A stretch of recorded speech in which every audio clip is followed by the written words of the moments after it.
Fala, Renato, tudo bem? Boa noite, prazer te ver, Ana. Prazer te ver, Miguel. Obrigado pelo convite, viu? Mais uma vez.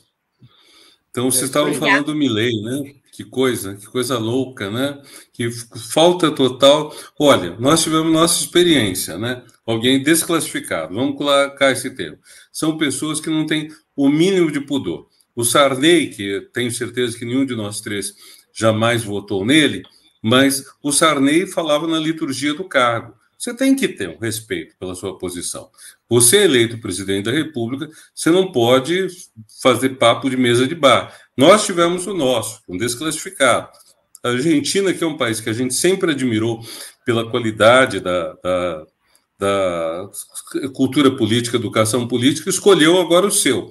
E é uma competição difícil, né? Porque, do ponto de vista da formação, o Milei fez curso universitário, talvez conheça mais coisa do que o nosso, que é uma pessoa rude, né? Grossa, grosseira.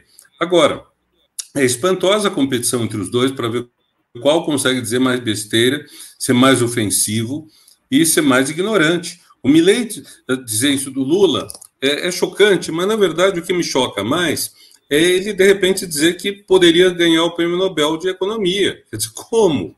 Quer dizer, primeiro, o Prêmio Nobel vai para pessoas que fizeram uma reflexão, não para pessoas que agem de tal ou qual maneira. E segundo, porque o que ele está fazendo? Ele está conseguindo segurar a inflação a um preço altíssimo, a uma quebra da produção. A gente sabe que, de modo geral, os planos de combate à inflação, eles são um tanto recessivos. Às vezes, eles, inclusive, acarretam perda de salário. Quer dizer, às vezes oneram mais os assalariados do que os outros. Mas o plano dele é muito exagerado nisso tudo. Passa todos os limites. Quer dizer, a quebra que está havendo, que é de 5% do PIB cair em meses, é assustador. Mas, enfim, é ele, né?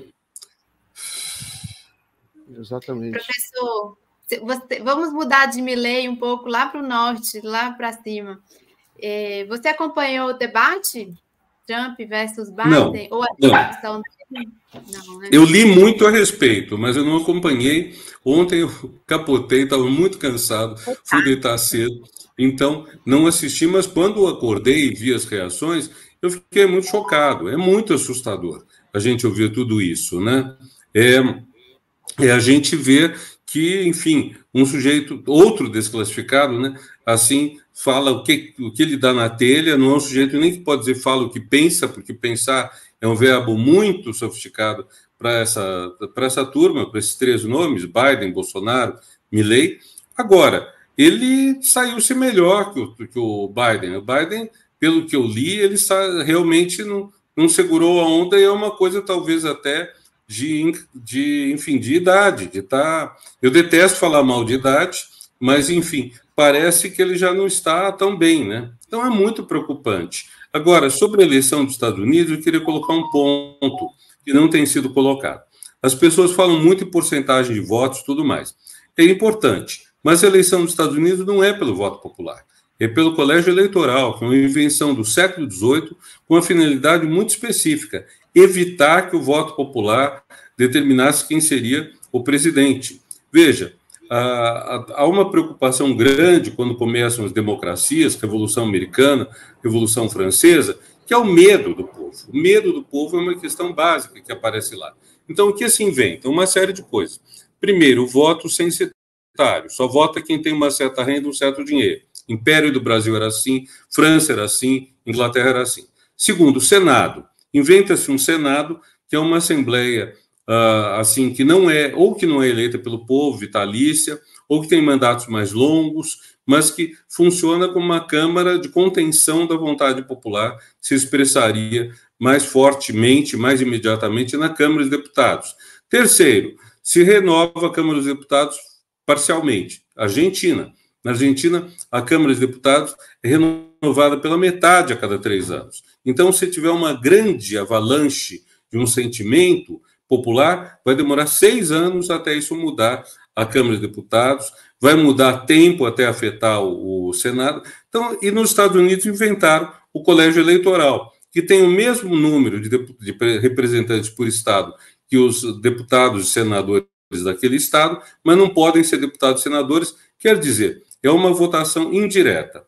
Acontece que, ao longo do tempo, ficou praxe que em cada estado todos os votos eleitorais, isto é, esses votos que ele tem no colégio eleitoral, são atribuídos ao partido que teve mais votos no estado.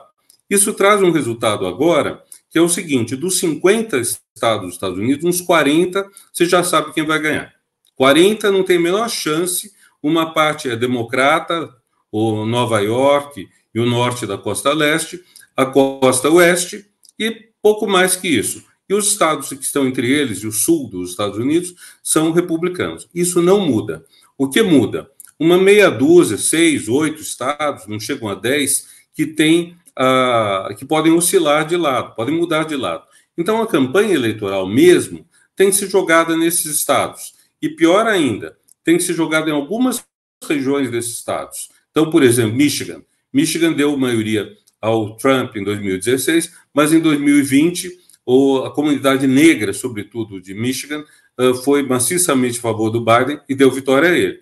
Então, você tem que assegurar esses votos dos negros, evitar que outros de Michigan vão para o outro lado. Então, é meia dúzia de estados. O Trump sabe disso muito bem, e o jogo do Trump nunca foi para ganhar a eleição popular. Foi sempre para ganhar no colégio. Aliás, no nosso século, já teve 2 vezes que o colégio eleitoral deu vitória a quem perdeu para o povo.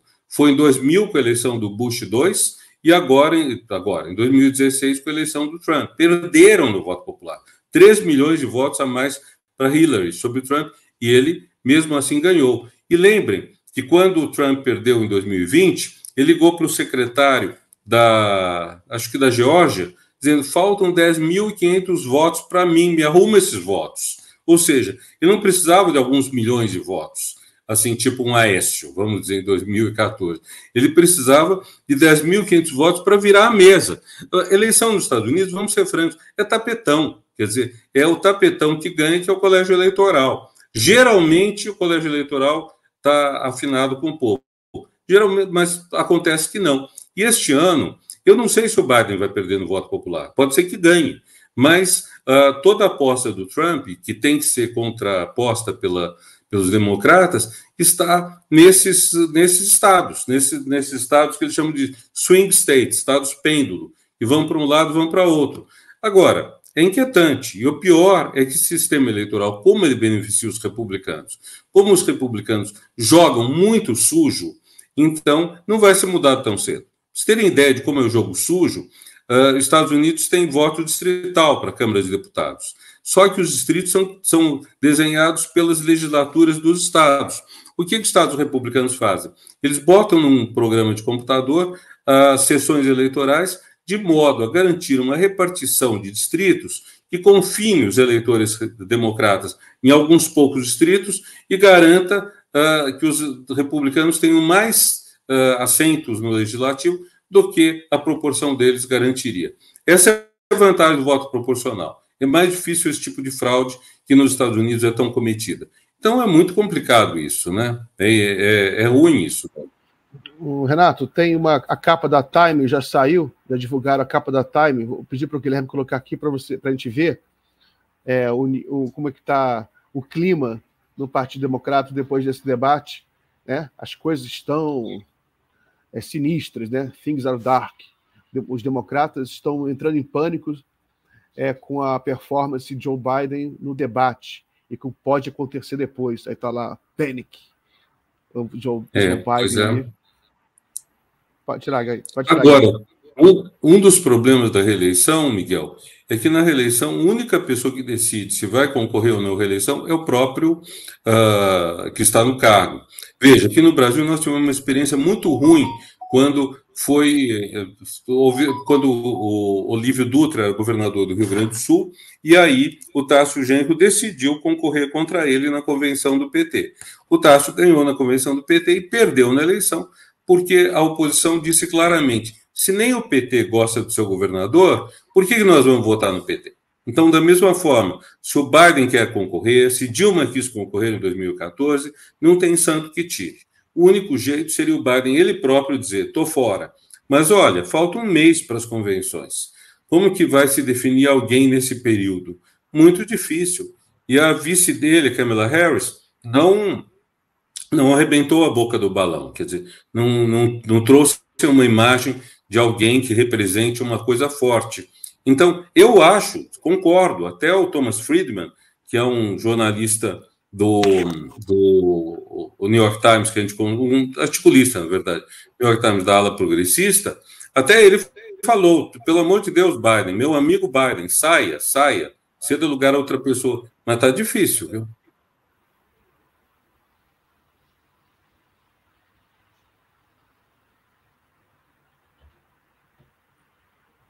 Alô?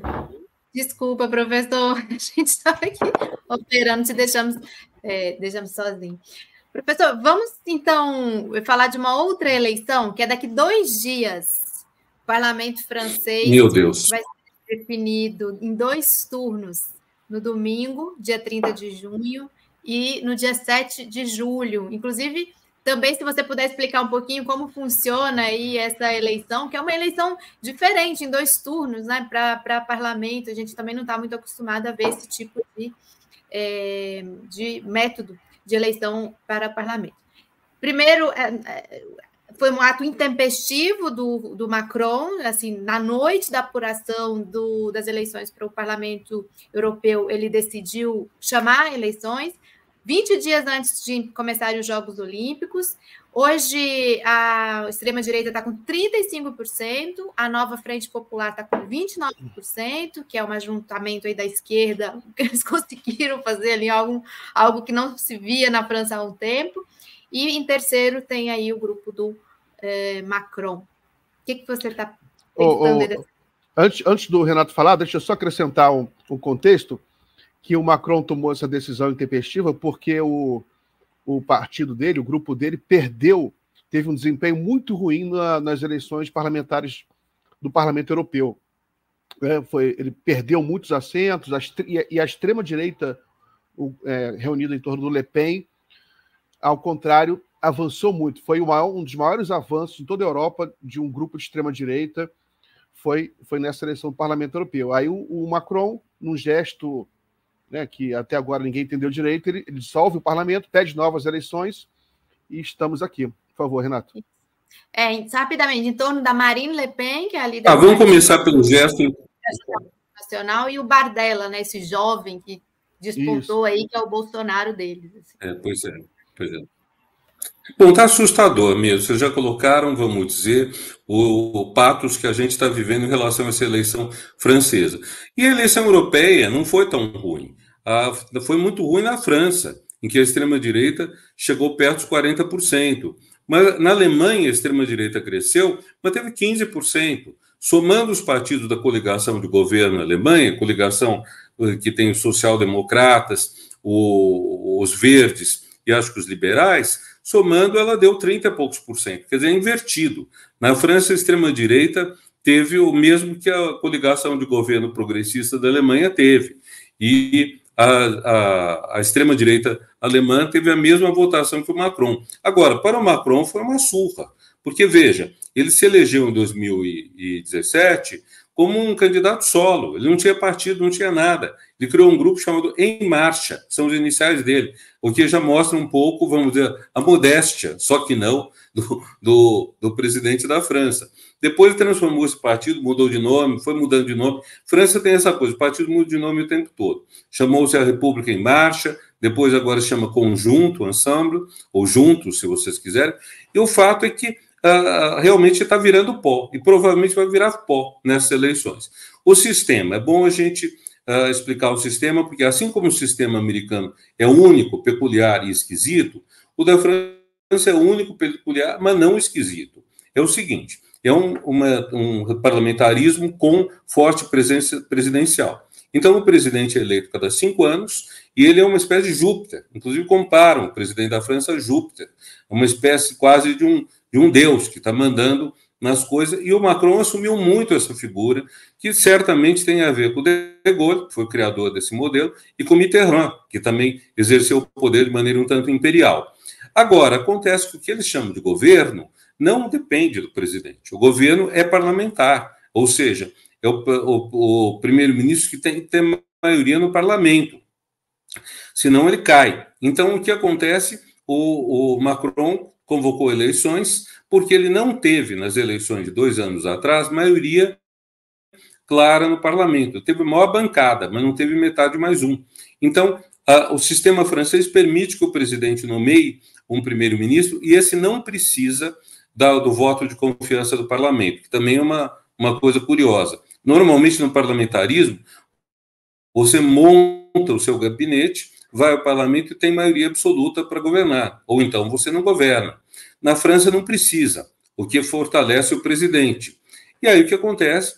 Durante 2 anos, eles governaram usando um artifício que é que permite, quando o governo não tem maioria a favor, que ele diga, esta lei vai passar, a não ser que vocês derrubem o governo, a não ser que vocês votem uma moção de censura, que é a coisa interessante do parlamentarismo. Você pode trocar o governo sem grande estresse. O governo perde apoio, sai, entra outro. Aqui, quando tivemos a crise da presidente Dilma, se o parlamento tivesse tirado a presidente Dilma, teria sido muito menos estressante do que o golpe de Estado, inventando pretextos que não existiam com as tais das pedaladas fiscais.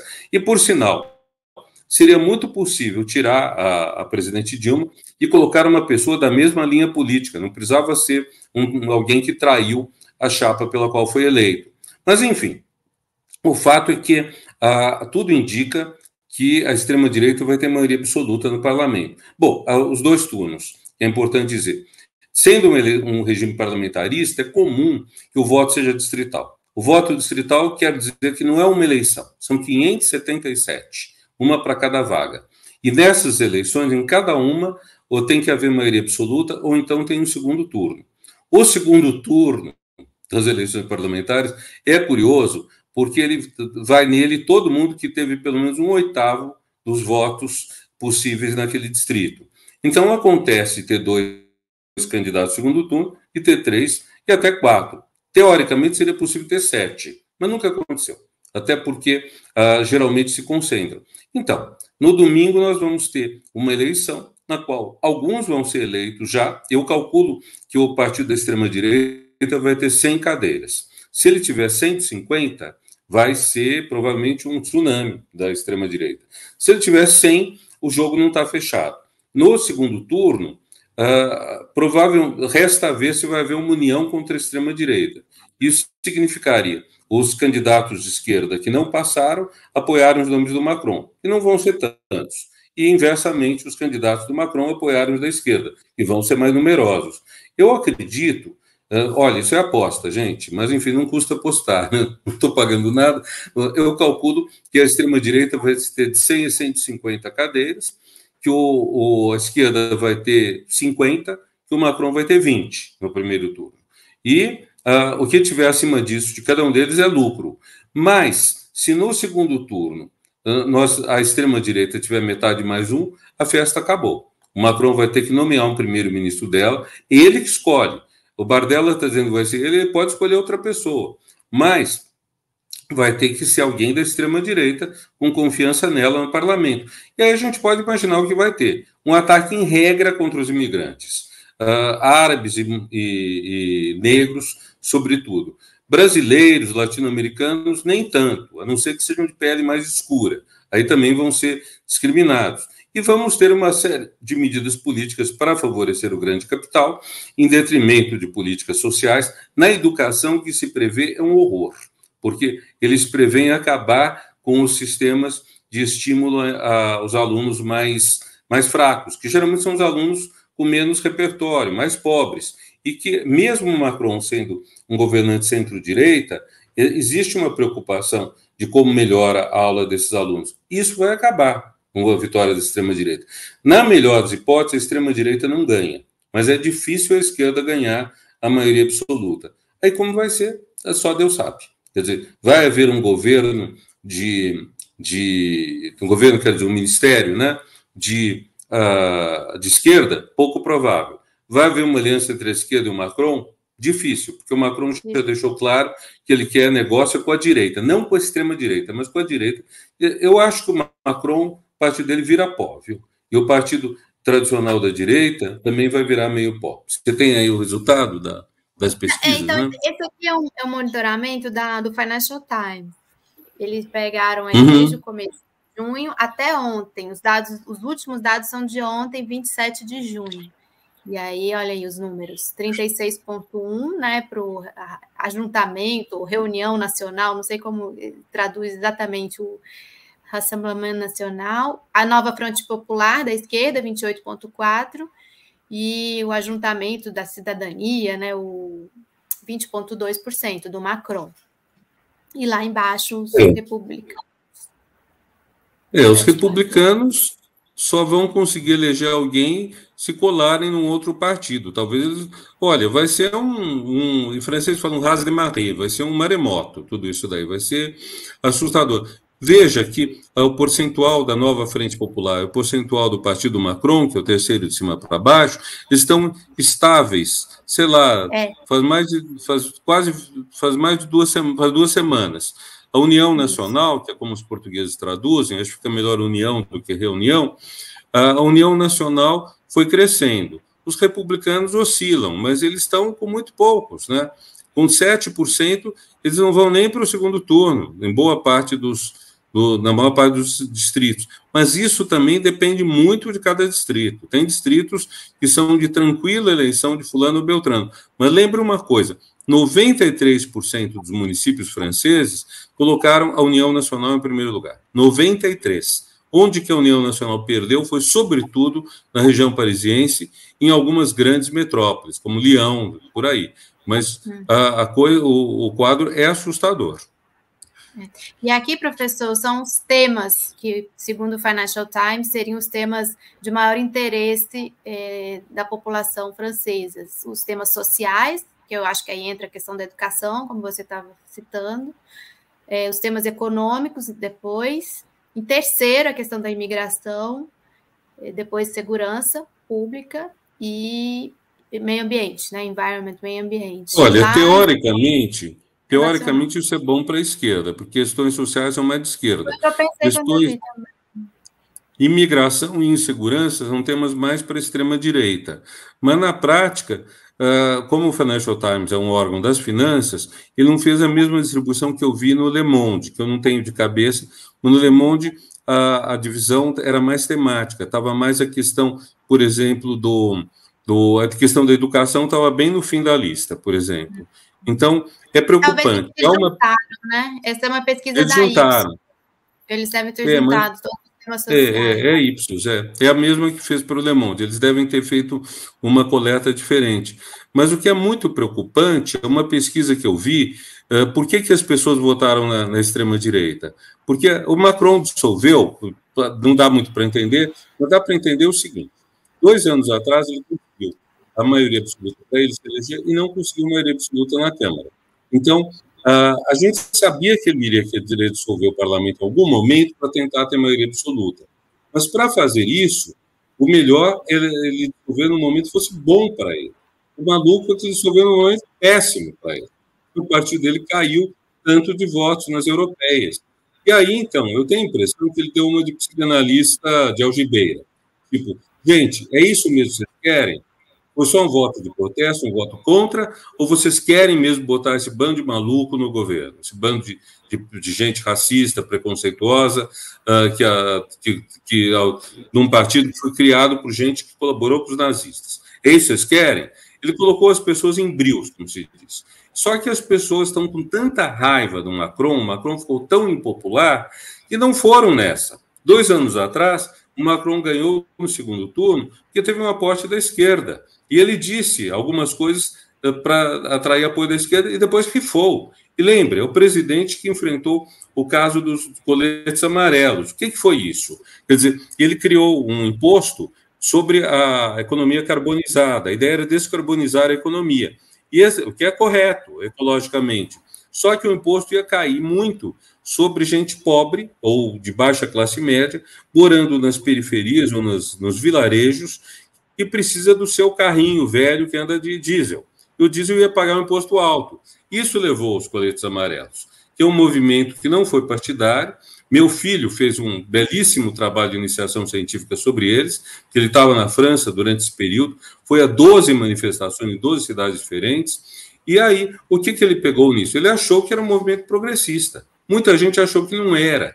era um movimento que preparava a direita. O fato é que esse movimento mostrou claramente que o Macron não tinha interesse na repercussão social do que ele dissesse. E depois, a sequência disso foram os protestos contra a reforma da Previdência, que a França leva muito a sério. Quer dizer, aqui no Brasil, você vai piorando as condições de previdência para as pessoas que estão a ponto de se aposentar, não tem as manifestações de rua maciças que houve na França. Então, o Macron ficou com a impressão de alguém, e agora vou citar a frase do presidente anterior a ele, que inclusive o teve como ministro, o François Hollande. Ele disse: o Macron não é o presidente dos ricos, é o presidente dos riquíssimos. Verdade ou não, passou essa imagem. Então, nós temos uma indignação com ele gigantesca. E, ao mesmo tempo, o Macron teima. Ele, de repente, vai e fala que a esquerda, que não é extrema, mas fala que a esquerda está sob controle de uma extrema esquerda, e acrescenta ainda um delírio, que é dizer que é o partido imigracionista, que a Nova Frente Popular é imigracionista, ou seja, que ela quer fazer o que a extrema-direita chama da grande substituição, substituir o povo branco, francês da gema, por árabes, muçulmanos, sei lá o quê. Então está havendo um jogo do Macron que torna muito difícil tudo. Porque, na verdade, o que o Macron queria era que esses republicanos, que estão no fim da fila, com 7%, tivessem feito um acordo com eles. E que que ainda pegassem um pouco dos socialistas. Com isso, ele esperava ter uma maioria na Câmara. Não vai ter, tudo indica que não vai ter. Então, é muito triste essa situação, fruto da irresponsabilidade e da vaidade do presidente da França. Renato, o Macron também, ele acusou a esquerda francesa de antissemita, ele falou recentemente isso. O Macron, ele tem sido um dos presidentes europeus mais agressivos do ponto de vista na guerra na Ucrânia. Foi ele que falou que estaria disposto a enviar tropas para a Ucrânia, que imediatamente o presidente alemão, Olaf Scholz, falou: não, isso não vai fazer, não vai mandar tropas. Até o chefe da OTAN se viu obrigado a refutar o Macron. E agora, Renato, você tem a sociedade francesa é muito mobilizada, né? Você tem vai ser interessante ver, caso a extrema-direita ganhe, ocupe o cargo de primeiro-ministro, vai ser responsável pela segurança interna da França, porque os franceses têm uma sociedade muito organizada, né? Eles têm uma sociedade, tem essas grandes universidades francesas, que são todas muito progressistas, uma sociedade muito mobilizada. Paris resiste, né? Porque eles não ganham, eles não conseguem, eles têm muito voto também em Paris, mas não ganham em Paris.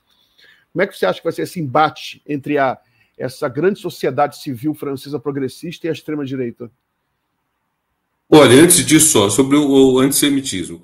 De fato, houve alguns candidatos, sobretudo da França insubmissa, que falaram de forma muito radical contra Israel. Alguns até apoiaram os atentados 7 de outubro. Naquele momento, uma chacina de 1.200 pessoas, que não é algo que a gente possa aplaudir. Eu não vejo como aplaudir isso. Embora depois Israel tenha conseguido virar totalmente o lado e tenha matado mais de 30 palestinos para cada israelense, o que é inadmissível, né? Quer dizer, de qualquer forma, a chacina conduzida por Israel é pior, em termos de números, do que os assassinatos pelo Hamas do dia 7 de outubro.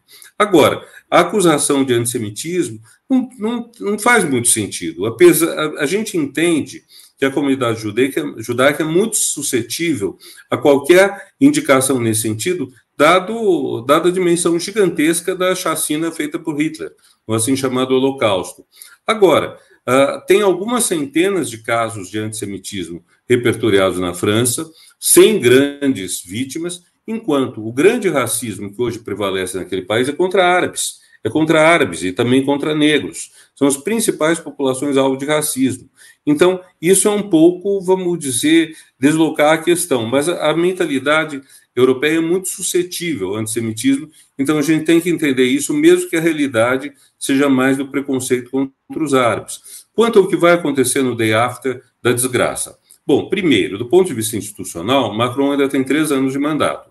Se ele não for um estúpido, ele mantém-se no governo e faz uma guerrilha contra a extrema-direita, talvez até, e aí poderia ser um resultado positivo de toda essa desgraça, talvez até conseguindo mostrar que a extrema-direita não tem a menor condição de governar, vai fazer um monte de bobagem, não vai melhorar a França, e então, vamos dizer, o efeito positivo de uma vitória da extrema-direita seria a desmoralização dela, seria um efeito positivo.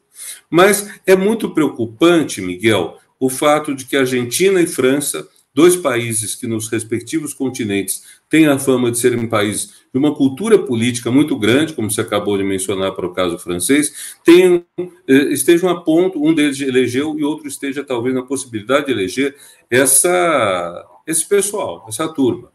Não vou usar palavras piores, quase saiu uma palavra pior, mas é estranho isso. O que vai acontecer depois? Vai haver muito protesto. O francês protesta, o francês vai às ruas, o francês grita. Não vai ser fácil esse governo. Agora, a gente vê pela Argentina. Na Argentina, eles estão indo bater direto na rua. Na França, eu não creio que a polícia faça a mesma coisa, até porque tem uma tradição republicana. Uma discussão que está sendo importante é que altos funcionários de carreira, que não são partidários, porque a França tem uma burocracia de Estado muito qualificada, a gente chama de burocracia weberiana, gente que serve o Estado e não o governo. Muitas das pessoas estão dizendo, eu não governo, não vou servir à União Nacional, não vou trabalhar para eles, não vou, se eu for governador nomeado de um departamento, que é a divisão territorial, prefeito, eles chamam, mas não é o nosso prefeito, porque não é eleito porque é uma dimensão mais ampla territorial. Vários prefeitos estão dizendo, eu não vou ficar expulsando o estrangeiro, eu não vou bater nas pessoas que se manifestem, eu não vou cortar tais coisas. Então, é possível que haja uma parte da administração que se limita, ou uma parte que diga, não, nós vamos aplicar a lei, vamos obedecer o que o governo mandar, no que for dentro da lei. O que for fora da lei, não. Vejam, eles estão querendo, por exemplo, impedir quem tem duas nacionalidades de exercer uma série de cargos. Bom, há 3 milhões e tanto de franceses que são duplos nacionais, alguns até são brasileiros. Então, a ideia é, eles não são confiáveis, não vamos nomeá-los para cargos. Para quais cargos? Ministro da Defesa? Chefe do Serviço Secreto? Você poderia até dizer, tá bom, mas e outros cargos? Há uma grande quantidade de cargos de confiança do governo. Vai tirar todo esse pessoal? Vai perseguir quem não seja francês da gema, para usar um termo antigo, que a gente já teve no Brasil? Isso tudo pode ter uma oposição no seio da própria administração pública. A França, enfim, tem uma administração, uma história de tradição, valores republicanos mais intensos do que qualquer outro país que eu conheça. Por isso que fico preocupado mesmo, viu? E na França, quando se fala valores republicanos, não é uma coisa vaga, é muito preciso. É separação do Estado e do partido, separação da Igreja e do Estado, respeito aos direitos humanos. É um pacote gigantesco que está dos valores republicanos. E a grande escola da República é a escola mesmo, escola primária. É lá que as pessoas, desde 1870, são alfabetizadas, criando uma sociedade que tem um ponto de partida mais próximo para todo mundo, não é o mesmo ponto de partida para todos, mas é muito mais democrático do que no Brasil, do que em outros países que eu conheço, e estabelecendo também valores comuns. Então, isso tudo está em risco com a União Nacional. E é assustador que uma parte da população seja tão revoltada com Macron que ela aceita qualquer coisa, porque é isso mesmo, União Nacional é qualquer coisa. Renato, tem um superchat aqui do... Peraí, desculpa. Do muchacho, professor Janine. Na Inglaterra, os trabalhistas devem retomar o governo depois de um longo período conservador, porque esse fato tem tido pouco espaço no noticiário brasileiro.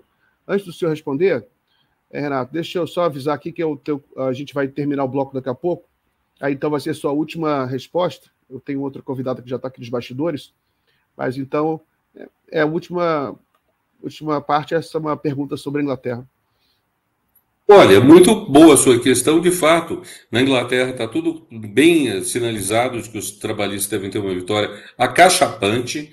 Calcula-se que dos 650 lugares na Câmara, eles vão ter 400 e tantos, talvez 450. A maioria, como não existe há muito tempo, os conservadores devem cair a menor minoria deles, a menor bancada em 100 anos, coisa assim.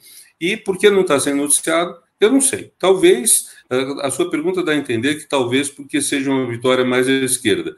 Eu até pensaria que é porque não tem, vamos dizer, toda a emoção que a eleição francesa está trazendo. A eleição francesa, ela nos deixa suspensos diante de um perigo muito grande. Porque se França e Estados Unidos elegerem gente de extrema-direita, o mundo terá voltado a uma guinada que a gente pensava que estava superada. Vejam, a vitória do Biden, apesar de todas as limitações e falhas do Biden, ela representou um alívio grande em relação àquele horror que era o Trump. Se o Trump se eleger, isso traz um poder muito grande para ele, ainda mais que agora ele chega com mais disposição a fazer maldade do que antes, e a França não tem o mesmo efeito prático, mas tem um efeito simbólico gigantesco. Sem contar que é um dos dois pilares da União Europeia, o outro sendo a Alemanha. Então, eu acho, mas de qualquer forma, é importante a gente acompanhar a eleição britânica, né? Embora também, desde que a Inglaterra saiu da União Europeia, ela tenha perdido um pouco da sua importância. Mas eu queria agradecer muito, Miguel, a você, a Ana, sempre um prazer estar com vocês, e você para que domingo as coisas saiam um pouco melhor, para que o Espírito Santo ilumine os franceses, eles votem de forma mais sensata do que votaram os brasileiros em 2018, do que votaram os argentinos no ano passado e do que votaram os americanos em 2016. Vamos torcer para que haja essa iluminação. Vamos também esperar que a eleição do Irã também traga um resultado melhor, porque é muito... Tem eleição no Irã. Tem no Irã também. Tem no Irã, morreu. Porque morreu o presidente lá. Né? Pois é. Gente, então, boa noite a todas, todos. Tchau, muito obrigado a vocês dois, viu? Tchau. Abraço, Renato. Vem, estamos de volta.